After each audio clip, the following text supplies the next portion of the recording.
Hello and welcome to the New Indian Express. Rahul Gandhi made an explosive claim that over 1 lakh votes were stolen in Bengaluru's Mahadevapura Assembly constituency by the BJP in the 2024 Lok Sabha polls on 7th August. For the past few days, this allegation has dominated the news headlines. Even after the Election Commission provided a rebuttal, a lot of questions remain unanswered. Today, we have Praveen Rai, who's working as a political analyst with the Center for Studies of Developing Societies. He has also co-authored a book called Measuring Voting Behaviour in India. He shall explain in detail the voter chori rule. Hello Praveen, welcome to the New Indian Express. Hello, hi. Okay Praveen, now can you please tell me what the vote chori row is all about?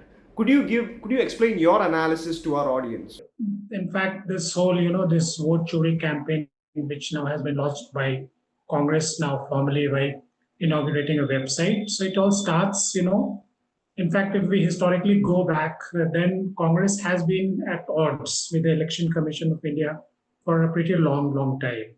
Whether it's the 2024 elections or other elections, so Election Commission of India has been, under the attack of opposition parties. So that the reasons behind that definitely stems, from the losses that they have suffered. 2024 Lok Sabha elections was one of the best shots for Congress and opposition parties. So in fact, they did quite well in the elections, but after not winning these elections, in fact, the whole narrative of, Election Commission of India, is in tandem with BJP, in doing this here and doing that here. So there have been allegations going on. But the 7th August press conference, which leader of the opposition, Mr. Rahul Gandhi, did. So there he presented a case study. I would call it a case study, where he presented, the data from Mahadevapura Assembly constituency. Definitely, people from Congress, took the voter list and visited the different houses, voters' houses, and there they discovered that, in fact, around 1 lakh votes. They were either duplicate votes or, voters, in fact, whose addresses were the same, like 50 voters or 100 voters on same address. Apart from there, there have been, some voters whose photographs were a mismatch, and some voters with multiple, single photograph and multiple names, and all those kind of irregularities. So this is what they found out after doing a face-to-face or a physical verification of the voter list. So after this presentation, Congress led by Rahul Gandhi, they did an allegation calling it as a voter fraud, or in Hindi as vote chori, and they leveled a very strong allegation on Election Commission of India based on this data which they collected.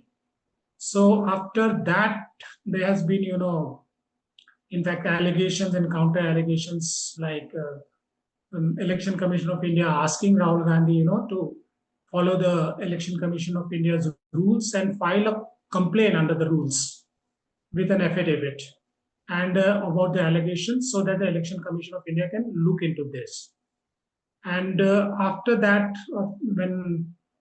after this whole narrative which was going on, they basically launched a website also where they asked people to come in with their own, in fact, information about any kind of, fraudulent things happening with their voter list or any discrepancies, that is the word I would use, in the voter list. So now it has been turned into a very aggressive, I could say, a political campaign where, in fact, Election Commission of India asking them to give information, and which Rahul Gandhi and Congress is refusing.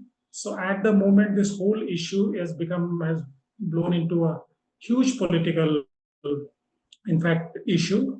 And as far as the politics of this is concerned, what we call as the political narrative.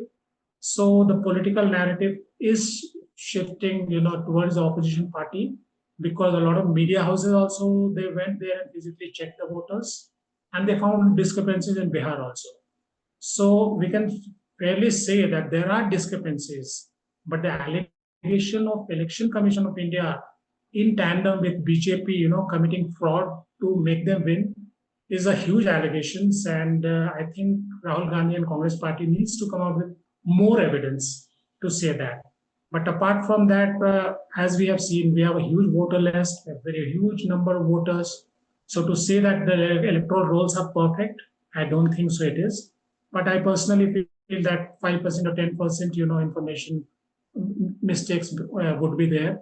And the most important thing which I think is that Rahul Gandhi has to come and tell that a single person has voted twice. So if we can establish this fact, then I think this will become a matter of more room, or else at the moment it is a political issue, which is, with balls sometimes in the court of the Congress and sometimes the court of election commission. Okay, Praveen. Now, what did you think about the response issued by the Election Commission to Rahul Gandhi's allegation of such a mass stealing of votes? What did you think about the Election Commission's response to this? See, as far as the election commission is concerned, in fact, they did a press conference today also, and where they are now taking a little aggressive stand in the sense they're saying either you submit documents, you properly follow the rules and you follow and all your allegations with evidences, or you offer an apology. So what happens is that whether it's the special intensive revision of the voter list in Bihar is also concerned. There also in media we have seen there have been some instances, where some voters have been declared dead, but they are in fact alive.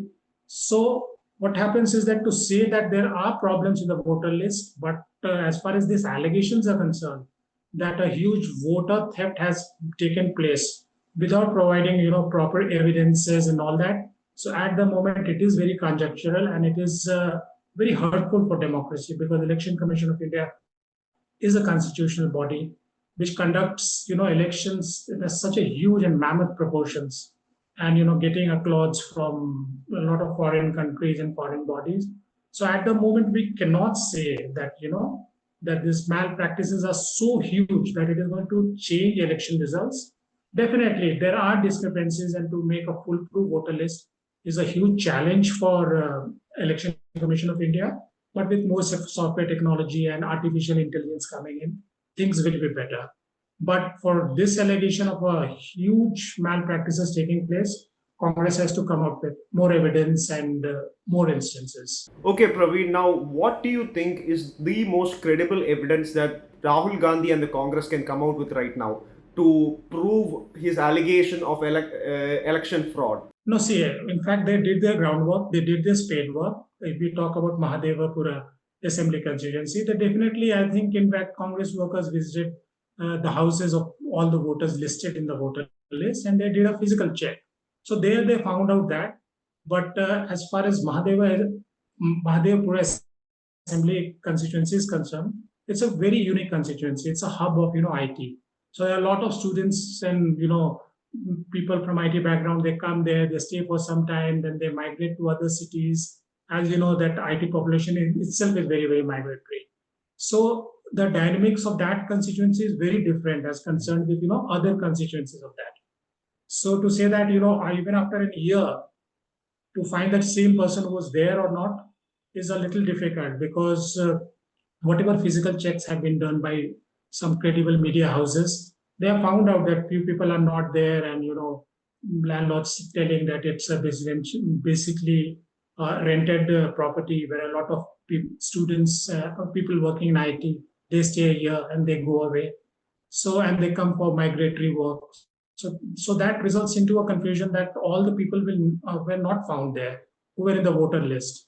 So there are discrepancies, but whether these discrepancies make the whole voter list, completely, in fact, you can say fake or fraudulent, that I don't think so. It works like that. And evidence, as far as evidence is concerned, had they raised this issue immediately after the election, then I think all the videos which are done of voters in every polling booths, that I think Election Commission keeps it for a particular time, and that huge data is after that not able to keep. So then some physical verification could have been done. For example, like Praveen Rai voting twice or thrice in an election. So all those videos could have been available, and they could have checked into those data. And had they presented that also, then things would have been of more grave concern. So here it's only about some discrepancies in the voter list. So based on that, calling the whole election process as unfair and vitiated. So I think that is more of a stretch of an imagination, and Congress needs to come out with more evidence of the allegations which they are putting on the Election Commission of India, and for the Election Commission of India also should not get very stuck, in the process that Rahul Gandhi has to give an affidavit and all that. From there, and also if they have any evidences or things to share that whatever Mr. Gandhi is saying is rebutted, so I think they should come up with a rebuttal rather than getting into a what to say an allegation match, of like like saying that Rahul Gandhi is using a very strong word. He's calling all the voters fraud, and that is hurting the sentiments of the polling, in fact, body and officials. So rather than getting into this press conferences and rebutting all the allegations, they should also try to come out a little more clear that how electoral rolls are maintained and about the records of people who have voted. So that will present a better picture. But at the moment, what we can say is that the allegations leveled by Rahul Gandhi and the evidence which he has presented, this is raising doubts in the minds of the people. And I think more than the opposition party is the Election Commission of India, which needs to come out and in a more mature way address this issue, or else people's mind will be completely fogged, and that will not be good for the democracy. Okay, Praveen, now one of the things that Rahul Gandhi and the Congress have demanded over this alleged voter fraud is that Prime Minister Modi and his complete cabinet resign. Do you feel that this is a logical demand? See, as far as whenever in politics, what happens that whenever some allegations or scam or something happens, or any issue which goes against the government, the opposition parties definitely ask for a resignation. So here, in fact, as an opposition parties, they have every right to ask them to ask the Narendra Modi government and his officials to resign. But I think that is more, for optics. That's more for politics. But actual politics doesn't work like that. So till the time Congress is not able to prove that the whole of election was rigged, I don't think so. The BJP government, Narendra Modi and his officials need to arise. But definitely, this matter needs to be probed. And if Congress is so, in fact, confident that they have more information and all, they should definitely come out in the public, because we cannot have a electoral system. We cannot have an electoral list where the chances of rigging and where the chances of malpractices are there, because once that gets into the mind of voters, then as you see that Election Commission of India and the other stakeholders, they take so much of steps to get voters to vote. But once any allegation sticks, that will be very bad for the electoral democracy which is going on in a country for a long time. Okay, thank you, Praveen, for giving your analysis and your views on such a complicated subject. Thank you, Praveen. I'm very sure that our audience will benefit from your analysis. Okay, thank you. Bye.